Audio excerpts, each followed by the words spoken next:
So this new book you have, let's talk a little bit about Six Dimes and a Nickel, because you tell a lot more of the in-depth story and what's happened because of it. Yeah, so Six Dimes and a Nickel. It's a great place to start. Six Dimes and a Nickel is prison slang for 65 years. In prison terms, every 10 years is known as a dime and every 5 years is known as a nickel. I called the book Six Dimes and a Nickel because on May 18th, 2009, 10 months after that arrest the Dallas SWAT made on me, I stood in front of a jury in Dallas.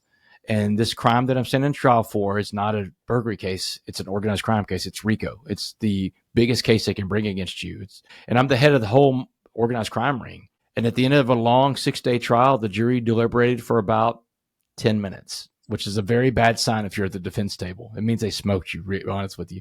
And when the judge brought me back in the courtroom, he read my sentence out loud. And Damon Joseph West, you are hereby sentenced to 65 years in the Texas Department of Criminal Justice. Kerri, 65 years in Texas is a life sentence. Anything 60 and above is life. The jury gave me life that day. First felony conviction ever for property crimes, by the way. So I'm stunned. My family's stunned. But they give my parents this little visit with me behind the bulletproof glass right after the trial is over. It's right on the side of the courtroom.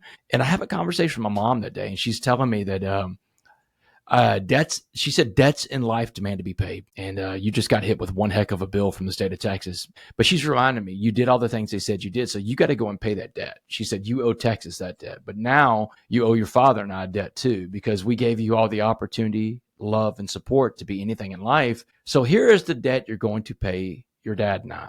When you go to prison, you will not get in one of these white hate groups, one of these Aryan Brotherhood type gangs. You were never raised to be a racist. You're not starting that stuff now. You will not get any tattoos when you're inside that prison. And it's why I show people when I speak all the time, I've got no ink, no tattoos on my arms, But my mom said that day, she said, Damon, no gangs, no tattoos. She said, you come back as the man that we raised or don't come back at all. And Kerri, I was stunned because I just don't know how I'm going to keep this promise to my mom. But I make the promise that day. I go back to my pod in Dallas County Jail.